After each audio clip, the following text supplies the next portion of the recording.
Let's just take a moment, yeah? We'll just take a minute to turn our attention inward,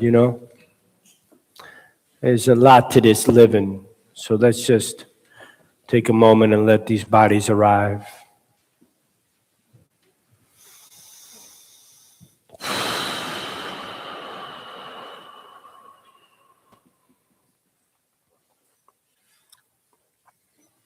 Feel your feet on the floor.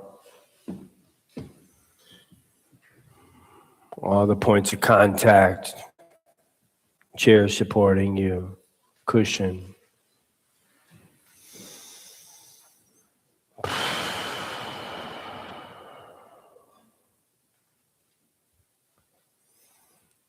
Let the breath be natural.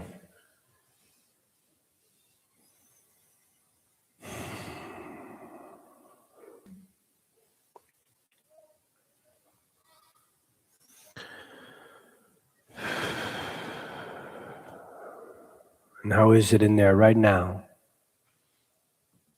Not how you've been, but this moment of slowing down.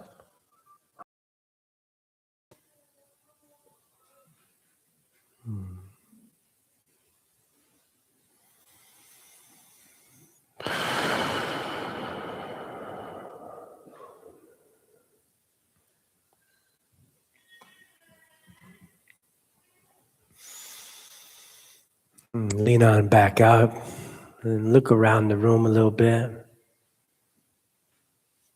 Lot of paths intersecting in this very moment.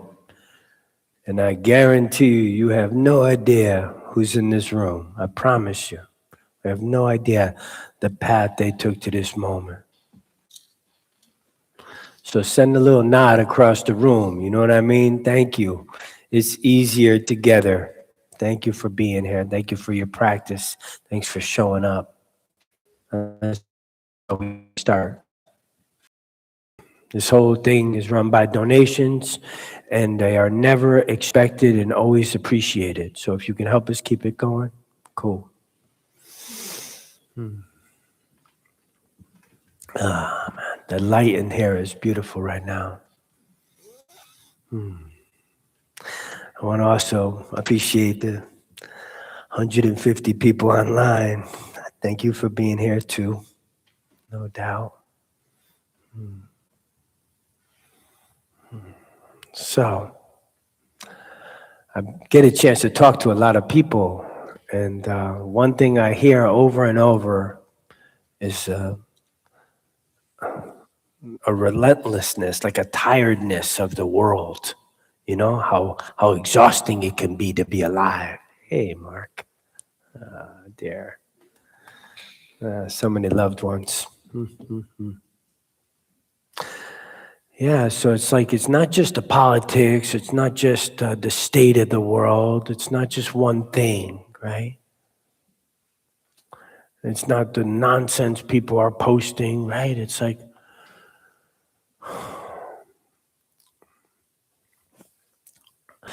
Mark Twain said, the worst things in my life never happened to me, right? And so it has that taste to it, to me. It's like, we practice presence, we practice this meditation, right? It's like, yo, what's it like to be here? Okay, in this body, in this mood, in this moment. And then there's some part of our mind it feels like its job, it's just standing just outside the experience, providing like nearly on the scene live coverage, right? Just commenting, narrating. How's this going? It's an incredible employee. I mean, lots of overtime, tireless, you know what I mean? Just deeply committed, but absolutely unable to read the room. And so some part of that is useful, right? I want to say that, right? Of course, we need this thinking mind. There's a place for reflection, a need for discernment, no doubt. But as one of my teachers said, it's a great tool, but a terrible master. So we have to use it for what it's good for.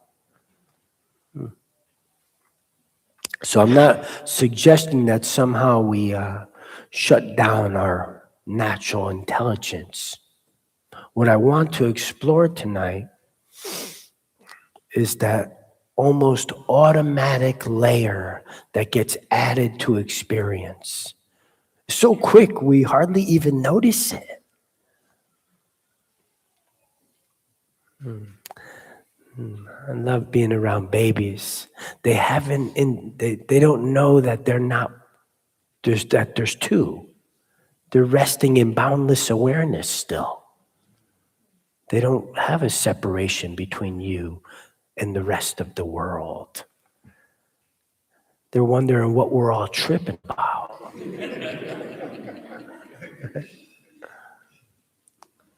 So this habit or this pattern that the mind has to interpret, to judge, to compare, to explain, right?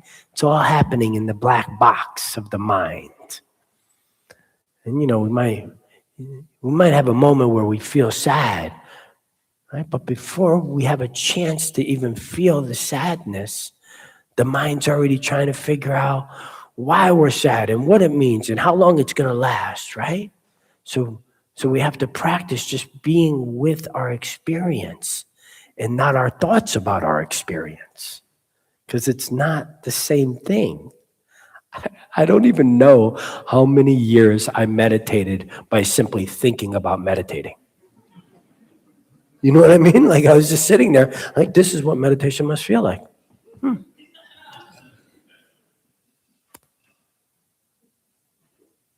So we can live a short distance from our experience very easily.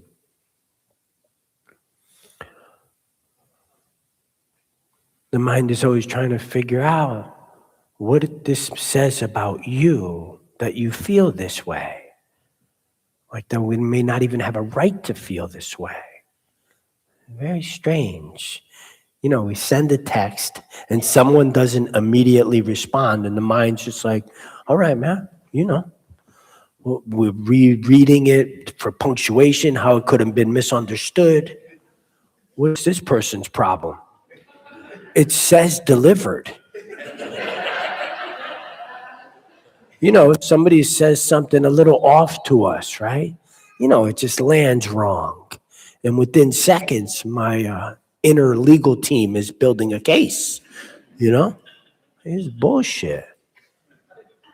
And the same thing happens in our practice, right? We sit down to meditate. All right, I'm going to try to come home, man, And before the second breath, part of the mind is already providing feedback, I think it was Jonathan Foyer that said, I've thought myself out of happiness 1,000,000 times and never once into it. So our practice is, we can't suppress this pattern, but we can notice it. We notice what takes us away from presence, what delivers us from the moment, what delivers us to it, right? It's pretty simple. The mind is engaged in a lot of time travel. Yeah, just naturally. Not our fault, just what we're working with.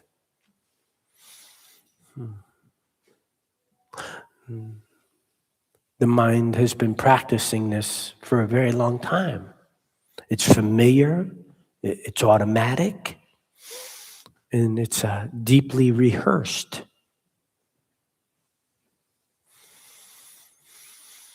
But it is still a habit. And I think one of the great gifts of practice, and the practice comes with a lot of gifts, but one of them is that we realize that we don't have to treat every thought as a reality. After the initial shock of that voice is not actually you, it's a great relief. It's like, oh shit, I don't have to take credit or blame for this circus.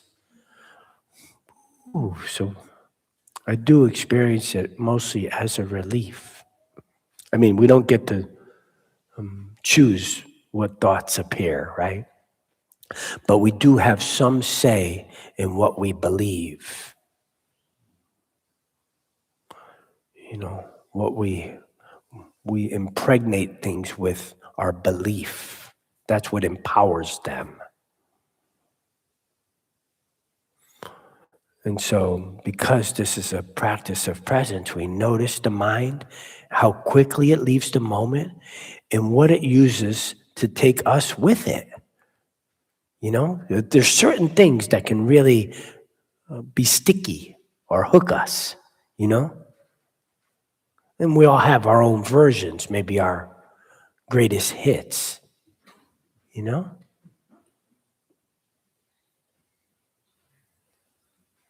Yeah. So we get to know what is sticky for us. What really, maybe it's nostalgia, or maybe it's doubt or shame or whatever, right? We all have it. So what I've been wondering is how much of the exhaustion comes from not only life itself, but from the commentary that we keep layering over our experience, because that feels exhausting to me.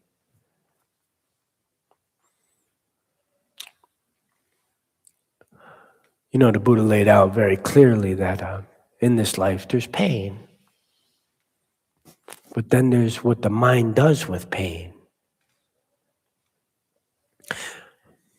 And in some way you could say it's a distancing that it does, right? If I'm busy commenting on my experience, I don't actually have to feel it so much.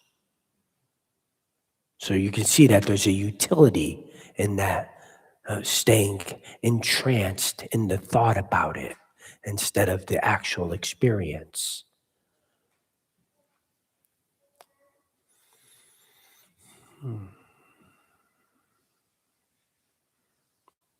If I'm busy explaining what's happening, I don't have to fully be in it. If I stay busy narrating, I can stay one step back from the rawness, of uncertainty, of loss, of grief, even joy.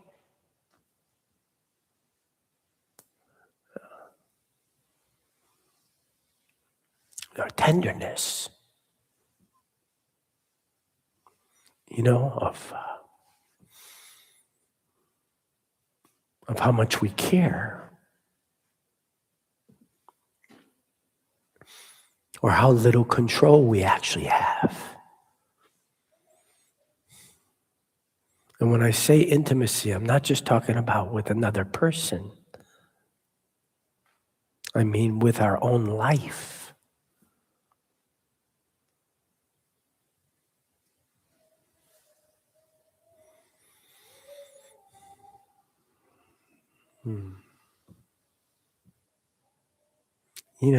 How the hell are we supposed to feel joy without wanting it to stay? It's very natural. It's innocent. So I'm not talking about some malicious part of us. I'm talking about our natural reaction to joy or disappointment. How do we not let that harden our heart? When we feel it, it just moves through us.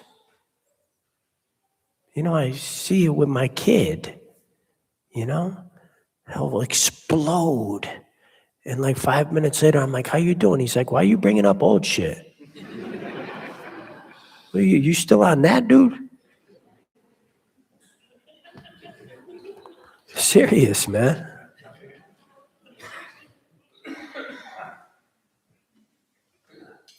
When I talk about love, I'm not just talking about romantic love. I'm talking about all the things we care about that we want to protect. Our natural desire to explain and grasp and control. And that kind of closeness is vulnerable. When we let things matter, we let people matter. So we practice staying really close to the moment, and we watch the mind tell the story, right? It's okay. We're not going to stop that. Whether it's a strategy for more or less, a complaint, right? We can know the tone. We know when there's actual contact, we can feel somewhat exposed. When we're not so entranced by our ideas about our life, but actually living our lives.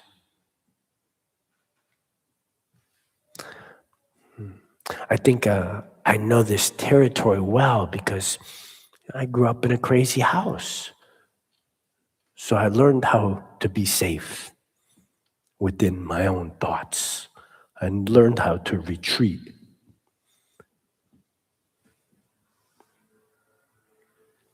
Great utility. So my son's about to be 10 in a couple of weeks. And he's telling me very intense stories about his life. He says, you don't even know, Dad. You don't even know how hard it is to be me. You don't know what I've been through, what it's really like. And you got to understand. I listen to him, but I am completely baffled. I mean, this kid lives a very protected life. He's never seen violence, never heard someone scream, never seen somebody throw something across the room. So I'm listening, and I'm trying to reflect back that I got you, bro. I know it's hard, homie. You know what I mean? But I'm really like, where the fuck is this coming from? You know what I mean? I drop you off at school, bro. There's not gangs, bro. You know what I mean? And a dear friend, someone really close to my heart, he pointed out something I had completely missed. He was like, bro, Val is just mimicking you. He's heard you talk like that.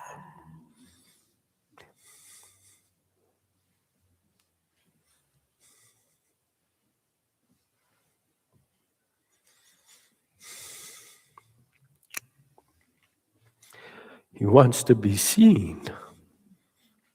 He wants you to know he's cool. And that hit me hard. Yeah, my father was very cool growing up. And he missed a lot of my life because he was busy being cool.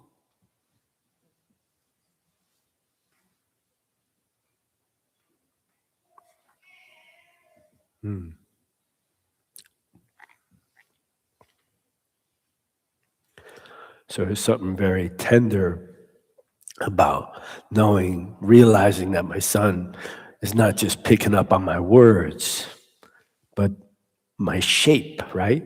The shape of someone who knows how to make an identity out of having been gone through a lot, right?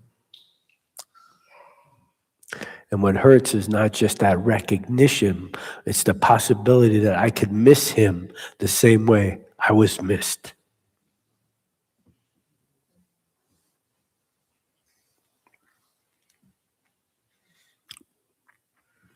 So I watch how much I explain or try to make sense of everything to him.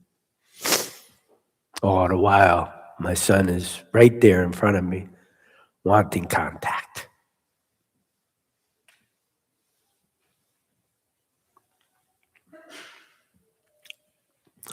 So this is like the moments that we feel the cost of living in commentary instead of contact.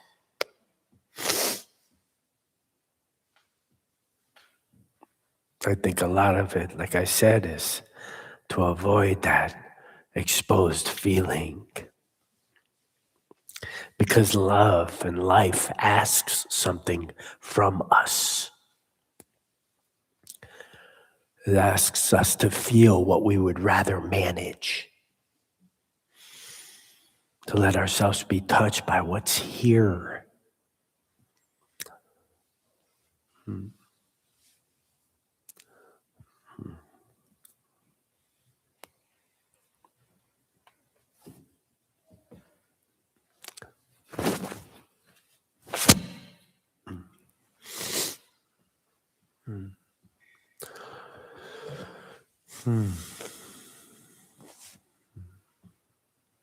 You know, it's easier to talk about grief than to feel it, right? Explain tenderness instead of risk it. You know, talk about love, then let it change us. Because once love really matters, we're no longer standing at a safe distance. We could be moved and changed and even undone by caring that much.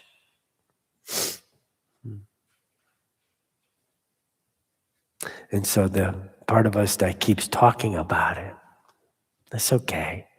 We just don't mistake that for reality. We don't have to shut that voice up. We can't. But from a dharmic point of view, that noise, it matters. The commentary matters because it's not just noise. It's one of the ways the self keeps getting rebuilt. The self gets built out of story. If I keep commenting, I keep returning to the same familiar center, the one who knows, the one making the case. And the Buddha pointed this out so clearly. The mind proliferates. Yeah. You know, he said a single moment of contact becomes a whole world. Feeling becomes story, story becomes identity. And then we suffer inside what got added. And then we refer to it, our story about it, not the reality in front of us. So we can be entranced. You know, the mind can take a moment of conflict and turn it into a 6-part mini-series. You know what I mean? You know, there's a difference between reflection and commentary. Reflection can help us respond, right? Commentary often just keeps us spinning. Story, story, story. And we can see it when we sit down and meditate.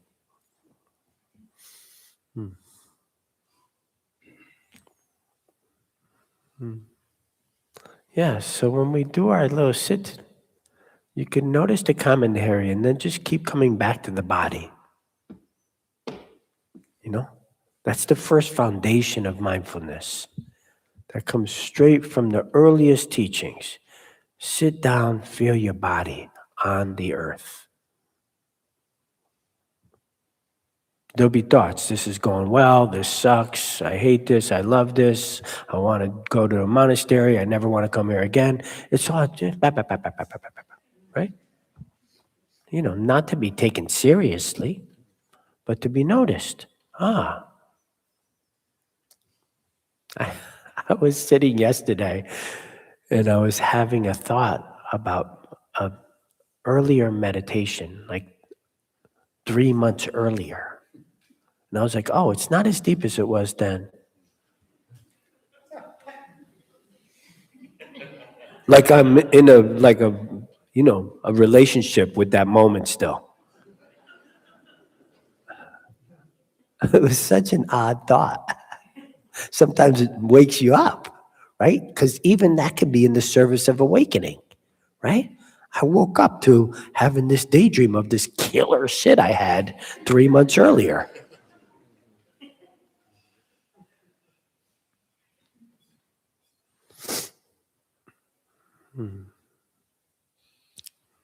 Same thing happens in relationships, you know?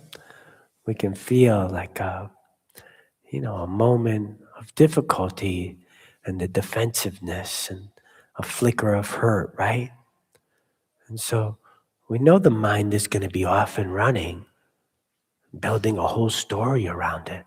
But is it okay to just feel that? Not rush to a conclusion, right? Because often that costs us intimacy, that urgency that sometimes comes. And it's not because the thought appears. It's because it takes the place of contact. So we try to stay really on the ground with this stuff. And this is where the practice of mindfulness becomes, it's like a mercy.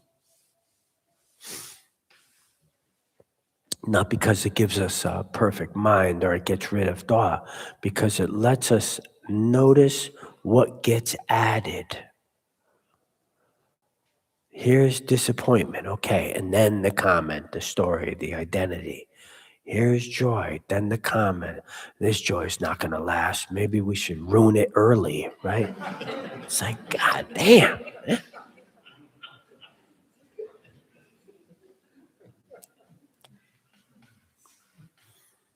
Mindfulness helps us see what takes us away, what brings us back. And it actually doesn't even matter what takes us away so much. I mean, it's good to notice what our hooks are. But what's the practice? Over and over, we just come back and begin again. We welcome ourselves back. And when we welcome ourselves back, we do it wholeheartedly. And how much more often would we come home if we knew we were going to get love when we walked in the door? I mean, I'd be present a lot more. So it starts losing some of its power, all the time travel, all the thinking, all the trying to get the drop on the next moment when we're all living in such uncertainty. We don't have to treat every sentence drifting through the mind like it came down from the mountain. It's just a different relationship. So the freedom is not in not having the commentary. I've been looking at a clock that's completely wrong. Make a note of that. I'm just like, man, this talk is going on forever, dude. This is completely stopped.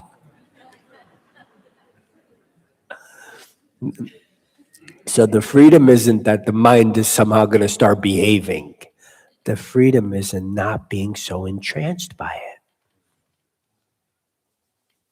The most ordinary parts of human life. Someone reaches out that we care about, and for 1 second, we're simply there. Renee gave me a hug. It felt like I slept for 8 hours. It's like, when someone we love is hurting, right? The mind often wants to say the right thing, right? It wants to be useful, right? It wants to offer the right insight that somehow will make this easier. But what's often needed is something much simpler and harder. Someone we love is hurting. We don't need to be wise. We don't need to say. We just need to stay. Can we just stay? Yeah, we can. This is what we practice, right? Like the little dog collarbone said, sit, stay, heal. Sometimes staying can feel almost unbearably intimate, right? Because there's nowhere to retreat to, right? No analysis is going to hold their hand. No spiritual quotes are going to love them on our behalf.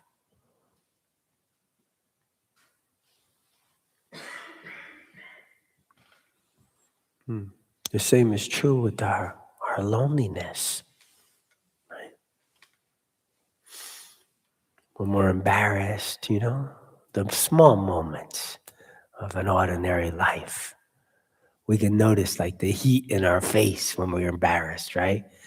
Before launching into the internal tribunal,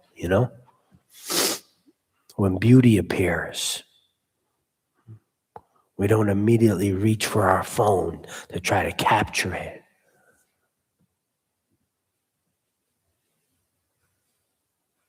Or go to our opinion of it, or the sadness that it'll pass. We let those moments touch us. They matter. This is life with a little less buffering, right? Commentary is a certain kind of safety, but at what cost?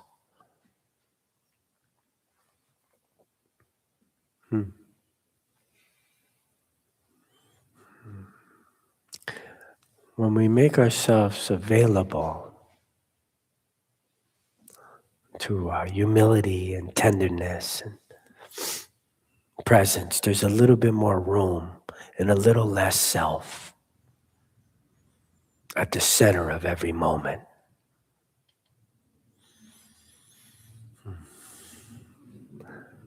And hopefully there's some humor, because the shit is ridiculous, right? What the mind does to moments, Once you start noticing the commentary, it's just super absurd. It can be, man. We got to keep that part of it too, right? This mind is amazing. This committed employee inventing tasks so it can keep the employee of the month, It's got to earn its worth, While somehow managing to be exhausted by its own management style, yeah? We don't hate the mind for doing this. There's no aggression here. We know that it's trying to protect us, to get ahead of pain, to keep us from feeling caught off guard. That's okay. It can be clumsy and relentless. It can have a terrible bedside manner. That's not us. It's not who we are. It's what is frantic in us is also deeply innocent.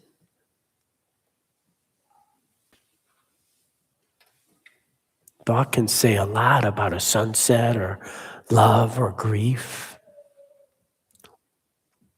But at a certain point, someone actually has to see to love and grieve. At a certain point, the heart actually has to make contact, and it is to feel what is here.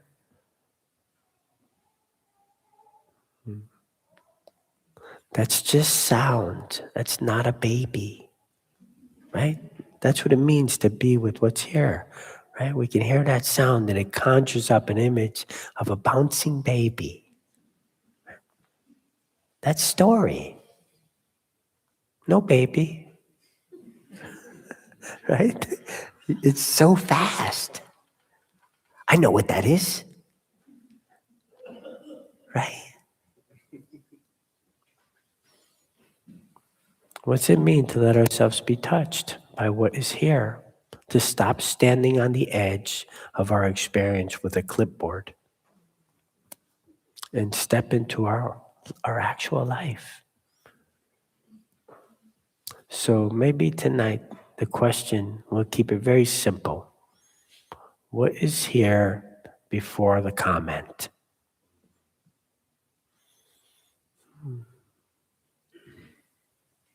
Even for one breath, to trust that contact is enough.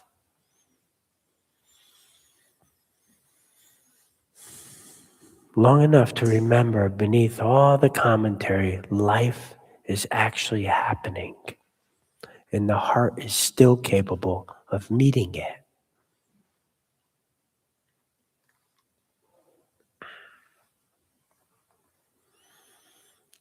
Yeah, enough words. We take a 5-minute break, stretch out, we'll do a meditation.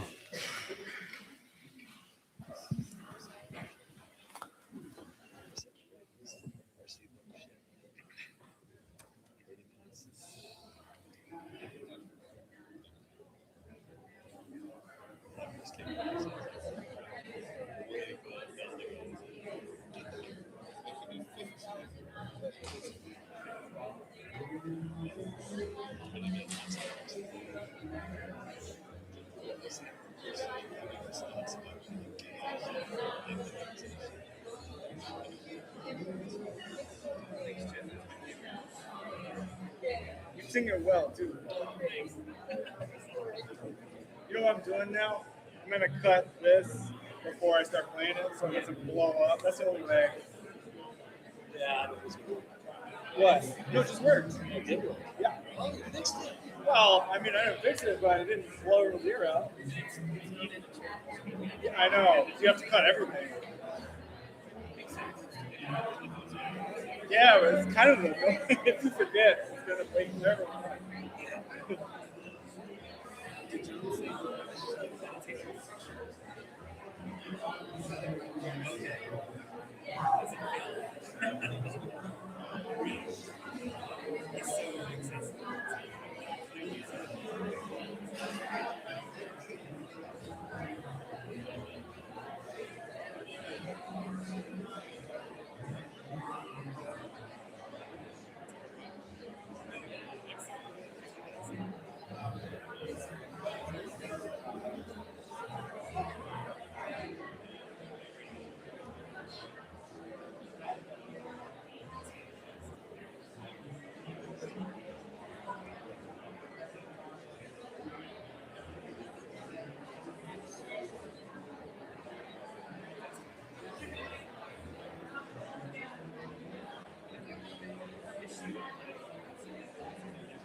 Yeah.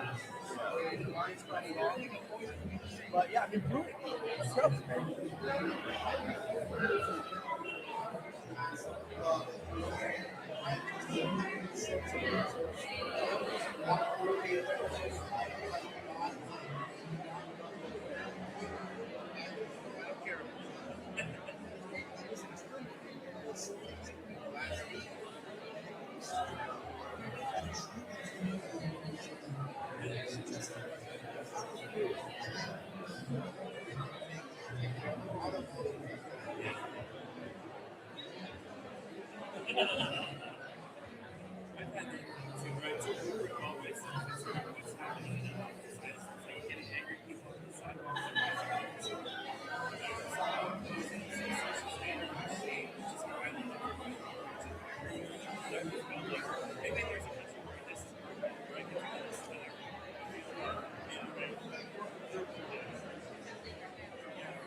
All right, y'all. Come on back.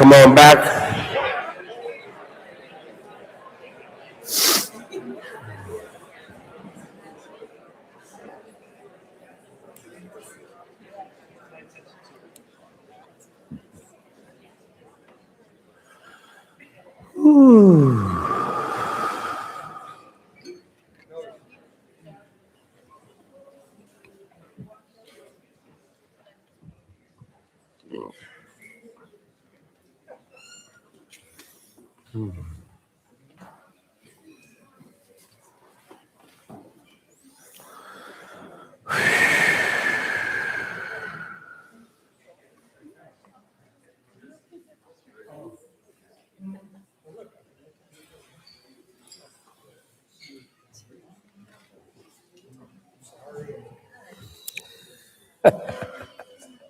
Lloyd.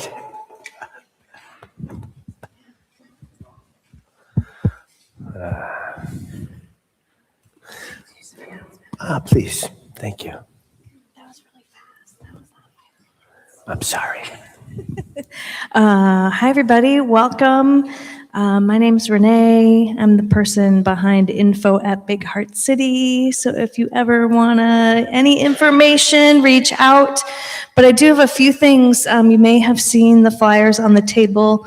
We've got an online day-long coming up next Saturday, the 11th of July, with Vinny called In This Life. It's a very mysterious title. In this very life, maybe? In this very life. Yeah.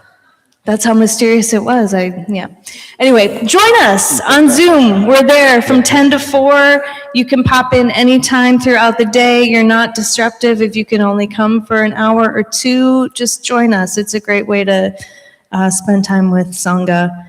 And then another way to spend time with Sangha here in San Francisco on August 1st, Saturday, August 1st, we're having a picnic in Golden Gate Park at the bocce courts. So come, bring some snacks to share. If you have some lawn games, that's great. We will have some bocce sets for anybody that wants to play. This man back here knows how to roll a ball, I will say that. We'd love to have you all come out for that. And then finally, our AV crew over here, our solid fellas, Chet and John and Michael. I like to refer to them as the AV cats. We need a few more AV cats. Brian, I got your email today. Thank you so much. Thank you, bro. But if there's anyone else here that would like to learn how to make all of this audio-visual business go, we would love to welcome you on the team. So just come over and chat after the sit tonight. Thank you. One more thing, Renee. I want to introduce somebody that's been doing the work with me in the prisons. And mind body awareness, we just celebrated like over 20 years of going inside. And for me, it's like, it's such meaningful work. And this org has just been at the forefront. To do direct services in these places is a difficult task. You know what I'm saying? Like, they generally don't want you to come inside. They're going to make it hard. And we do it. And it's worth it. And I just want to give my friend Mark the mic for a second. Mark, come on up. This dude's been really helping us out and taking the lead. And so I just want to offer him the mic for a moment. Hey, y'all. Mark Jimenez de Perna. As Vinny said, I'm a board member and a facilitator with Mind Body Awareness Project. We're looking for volunteers. If y'all have an interest in, if you have experience or an interest in working with youth, we need folks. We do a running program called Mindful Steps in the facility in San Mateo. So if you like to run and that's your thing, we could really use some help, or just, whatever you're good at, we could use help. So I'm going to be over here after I got some flyers if folks are interested. Doing this work really changed my life. And I can't say enough about it. And if you could help support, we'd appreciate it. Thanks. Thank you, bro.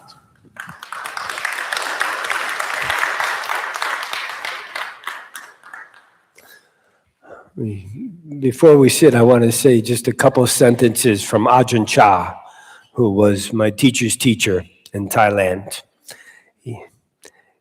He was a very simple monk, and he had a way with words. And he goes, look, suppose you have a pet monkey. Monkeys don't stay still for long. They like to jump around and grab things. That's how monkeys are, you know? It doesn't sit still either, but it doesn't bother you, does it? Because you've raised a monkey. You know what monkeys are like. Let's sit.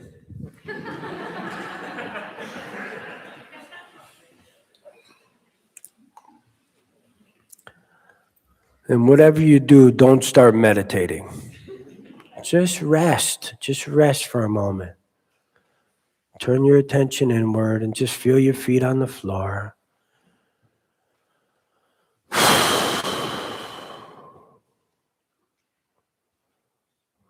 There's no urgency here.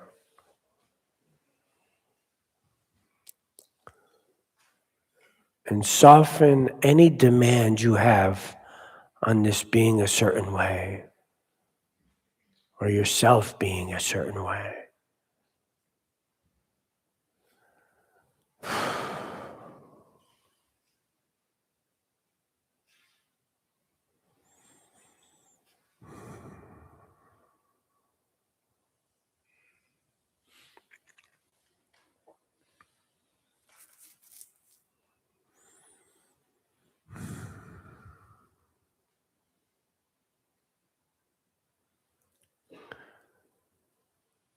And feel all the points of contact, the chair, the cushion, the floor, your hands resting.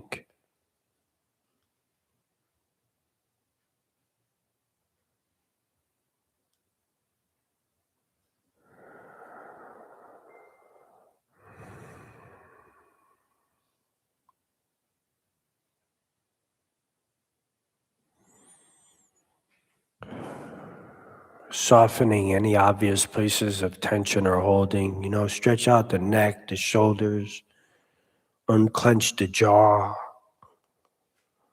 Check the muscles around the eyes and the mouth.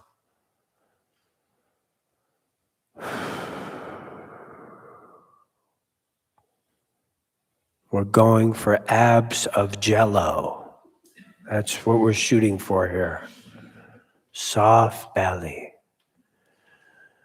Spacious belly.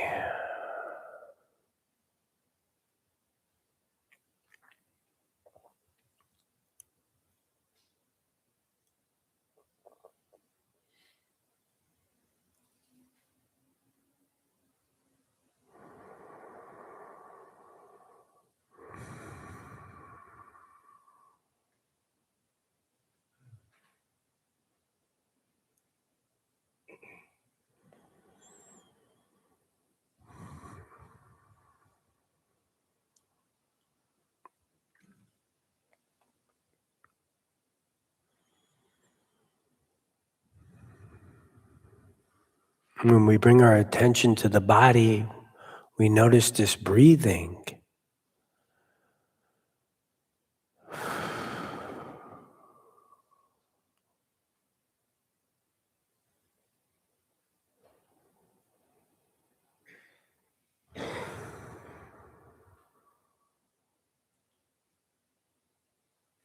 The Buddha's instructions were incredibly simple.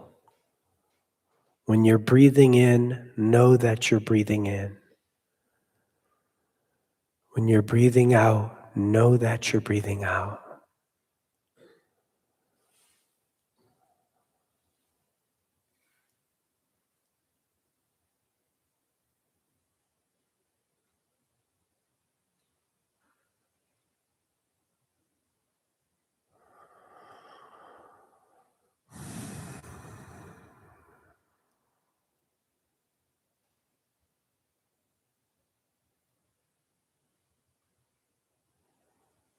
What does he mean by know?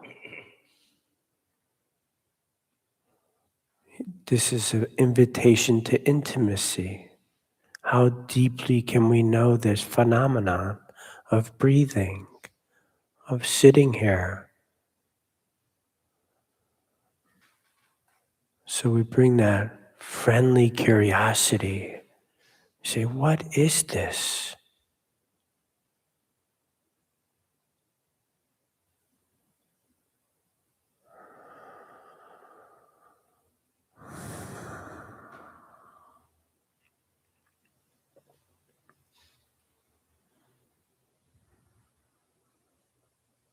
And let the breathing be natural.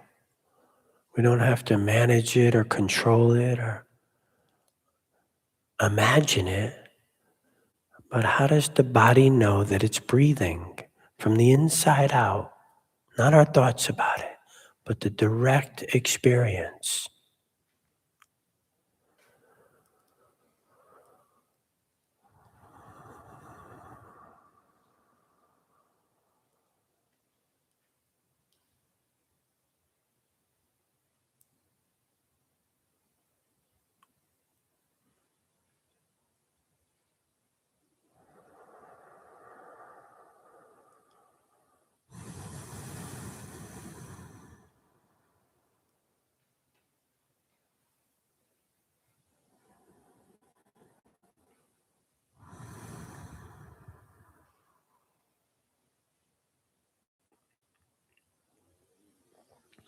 You might feel the rising and falling of the belly or the chest.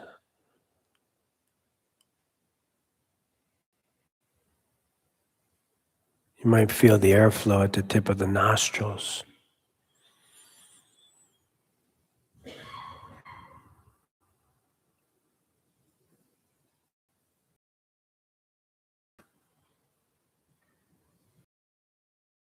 Wherever the sensation is strongest, allowing your awareness to just settle on that sensation and follow that rhythm. Sometimes it's helpful to put your hand on your belly as a gesture of care that I'm here with you. On your heart, on your, reaching out to yourself, this body.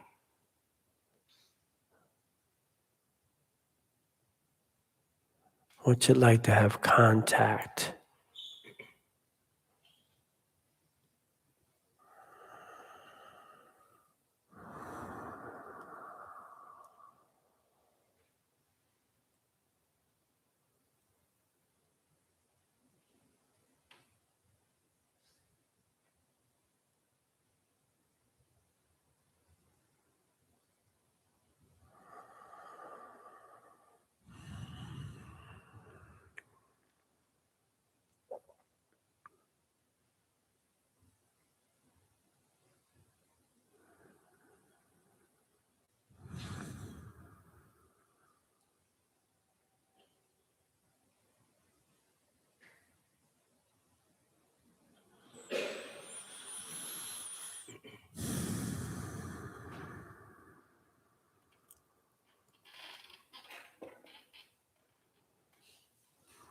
And David White, the poet, he said, these few words are enough. If not these few words, this sitting here. If not this sitting here, this breathing, this opening to this life we have refused again and again until now. Until now.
Sometimes it can feel like we're just sitting on the bank of a river and everything is just floating by.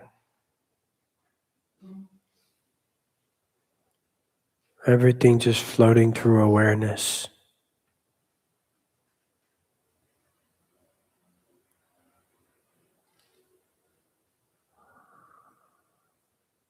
There's thoughts and memories and plans and sounds and sensations.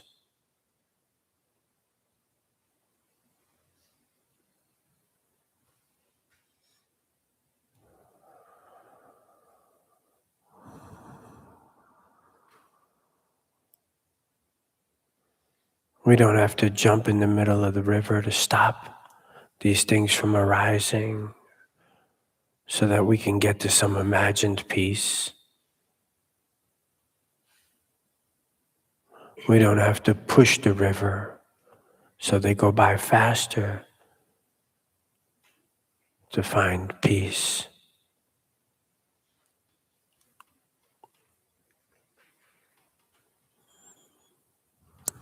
We simply watch it all arise and then fade away. None of it stays.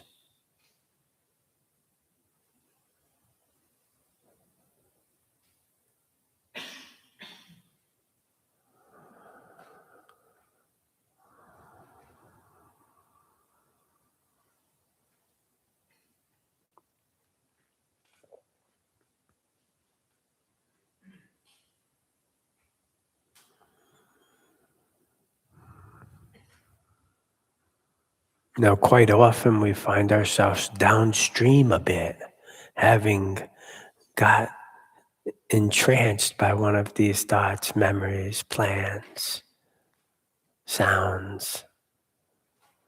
That's completely normal. Nothing has gone wrong. We simply take a breath, we find our feet on the floor, and we begin again. We welcome ourselves back.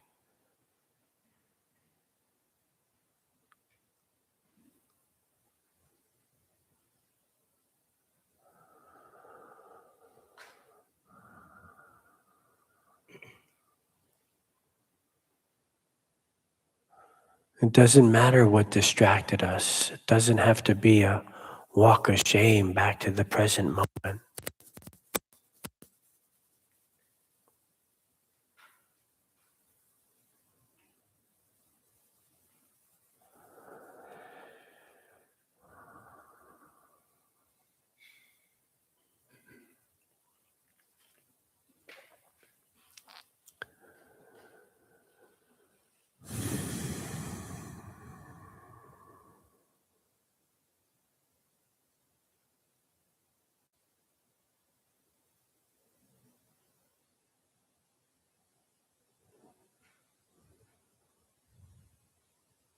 The practice isn't to forbid awareness from wandering. It's to welcome it back every time it does.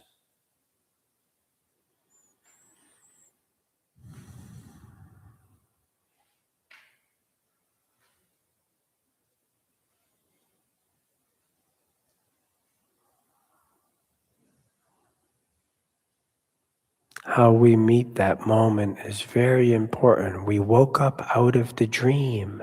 That's good news. That's what we're doing here. It's not an obstacle to practice.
Mindfulness allows us to see clearly what's arising. And we let the heart respond. Nothing left out.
In breath, out breath.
We rest in the perfect truth that right now it's like this. The mind is like this. The body is like this. The heart is like this.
The practice invites us into an honesty with our inner life, not our stories, but the felt sense of sitting here.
we make awareness spacious enough to include our life, everything that's floating through.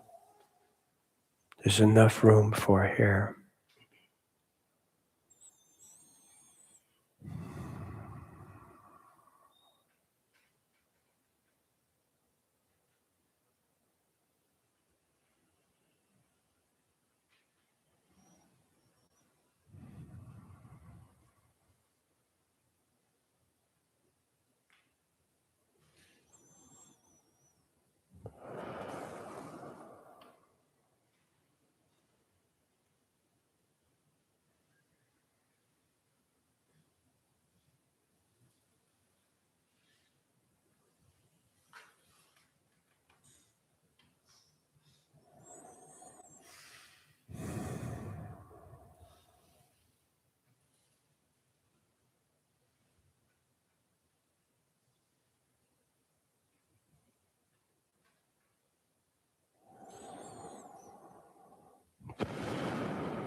And for these last few minutes, I'll ask you to thank your body. See if you can find some gratitude.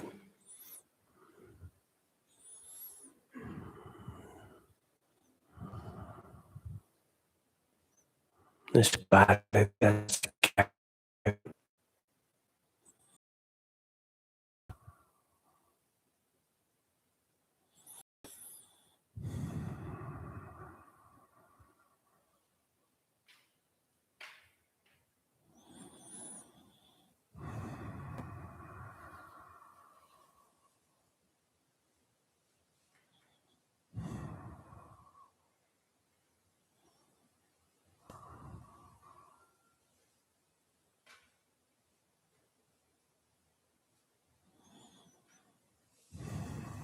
this body that we sometimes forget about until it hurts.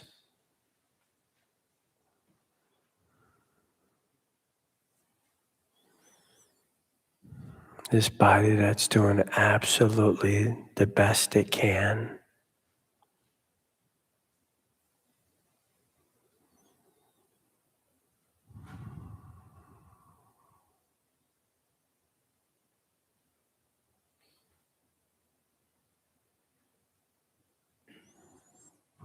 Thank you, body, for already being enough.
Again, feel your feet on the floor, the sounds in the room.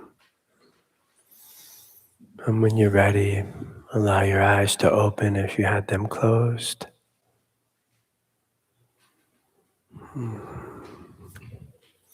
Thank you for your practice.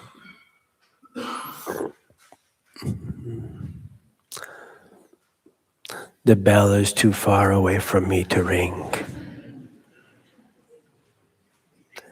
It's a forgiveness practice, over and over and over.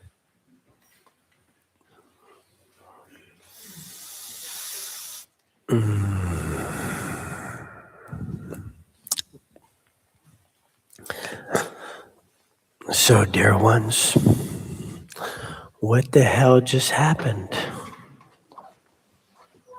What happened in there? We'll run a mic around, and it doesn't have to be clever or profound or not even positive. Like, you get to be honest. How was that for you? Yeah. Any comments, questions about my instructions or anything you want to add? I'd love to get other voices in the room beside my own.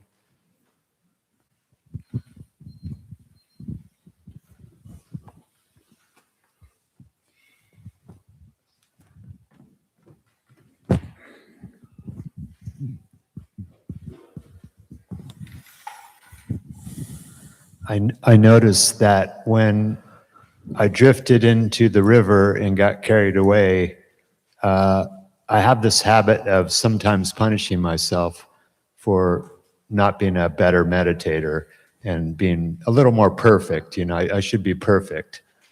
And so I have done that habit for a long time, and it's rather painful, actually, because my mind just does what it does.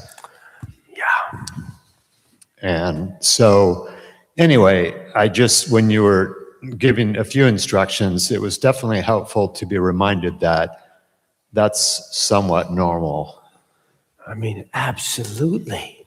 And if aggression helped, we would all be enlightened, right? Right? It doesn't help to try to hate that part of ourselves. It just absolutely doesn't, right? It just causes harm. So it's like, well, we got to crunch the data, right? I've been doing that for decades. Let's try something different. Let's try if we just welcomed ourselves back every time. We just straight high fives all around. Bam, bam, bam, welcome back, right? That becomes like a way that we can train ourselves to be present without judgment and hostility or aggression. So thanks for noticing that shift. Yeah. Yeah. What else, Sean?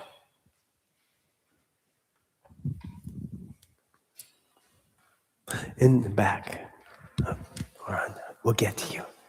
I just was kind of woken up by your comment about the baby, the sound of the baby, because I was just in this joyous this little bundle of love, but then you noted that it's just a sound, and that's my story. And it's such a simple thing. It really clicked for me, and it made this sit feel different. I was able to look at my thoughts more clearly because of it. So That's thank beautiful. Yeah. Yeah. They talk a lot. If you read the suttas, they talk a lot about guarding the sense gates or the sense doors. And you get this sense like it's like a cat with over the mouse hole, and it's going to catch that sneaky thought. And it's not like that at all. It's just like, no, just sound, just thought, just sensation, it just gets so much simpler. But we notice that the mind just immediately projects an image of baby. Oh, and I remember babies. I like babies. It's just some proliferation or papancha, sometimes they call it. Thank you. In the back, I saw some hands.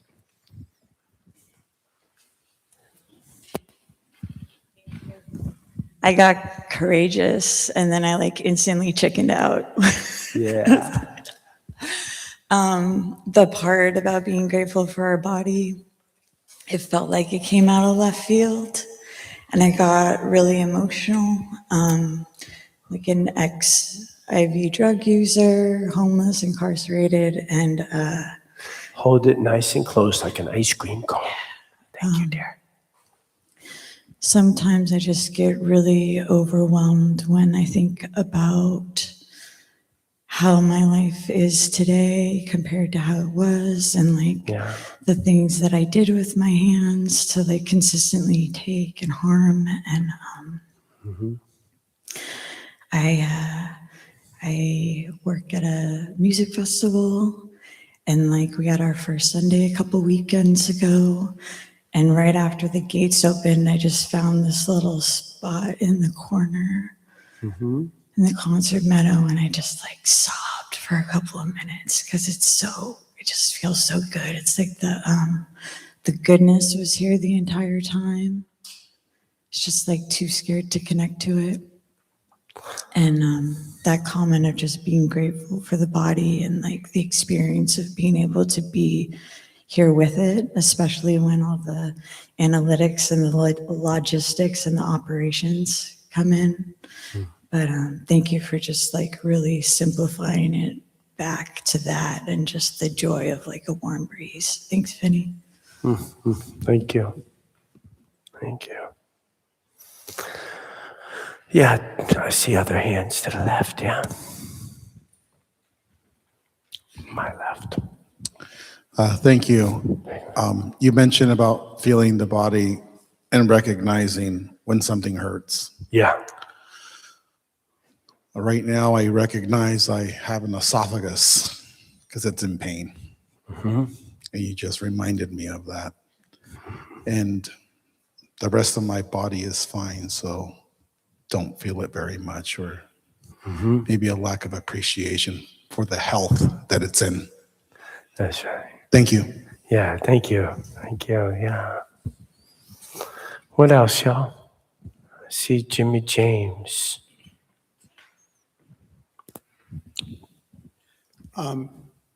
I really appreciated the whole preamble that you did this evening, despite the weirdness with the clock. It was, a very, very clear instruction. And then the sit, for me, I was sort of allowed to really get stripped of story a few times there, and everything just sort of fell away besides the sensations that I was experiencing in the room.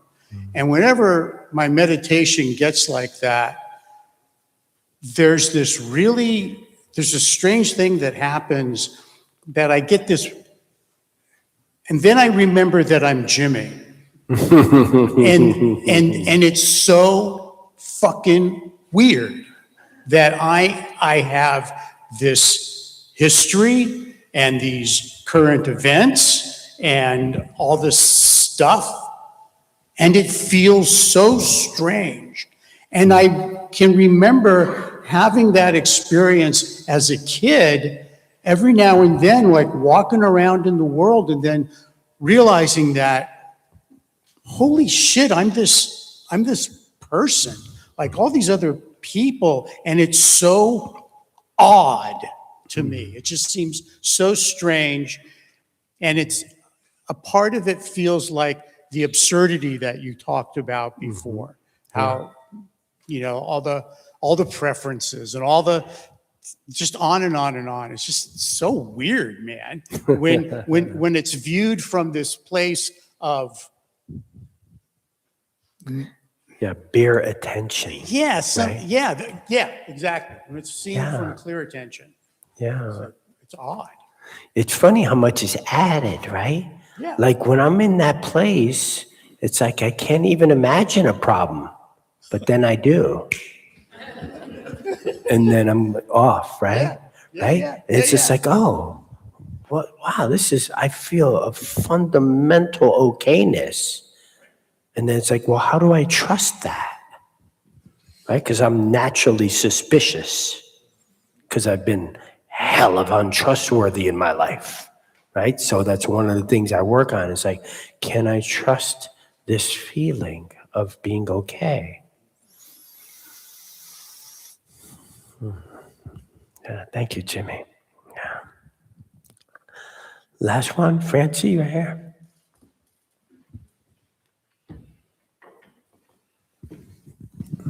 What I got out of it was really kind of eye-opening. I was at this great experience yesterday with a couple thousand people, and while I was there, my mind was just going, right?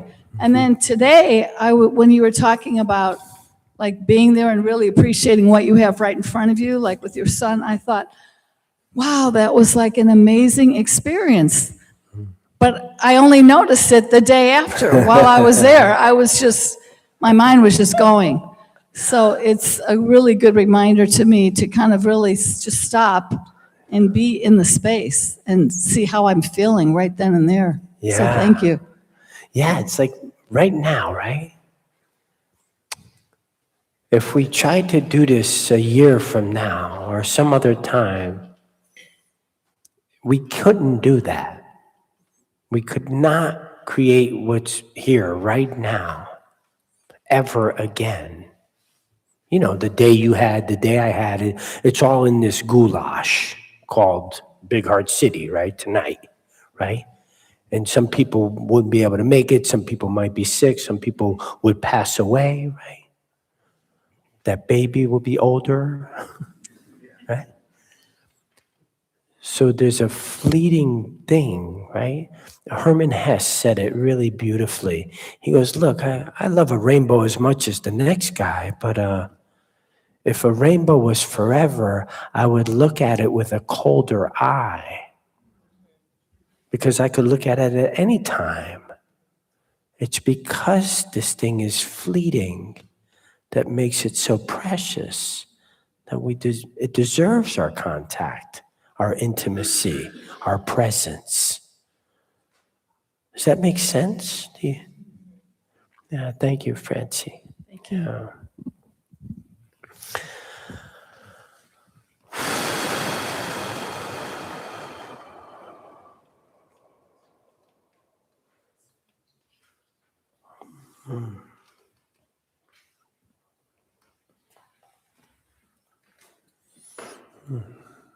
Yeah, I feel a lot of gratitude tonight for you being here, for us being together like this.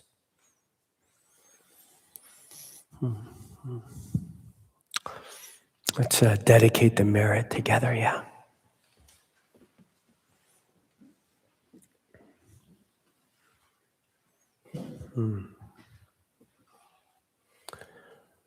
May this practice ripple out when we walk out those doors in all directions.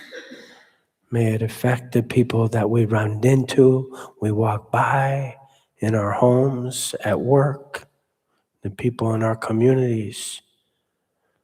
May they feel our well wishes rippling off us. May all beings be free from suffering.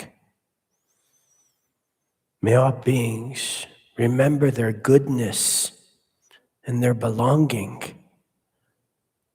And may all beings know liberation and be free.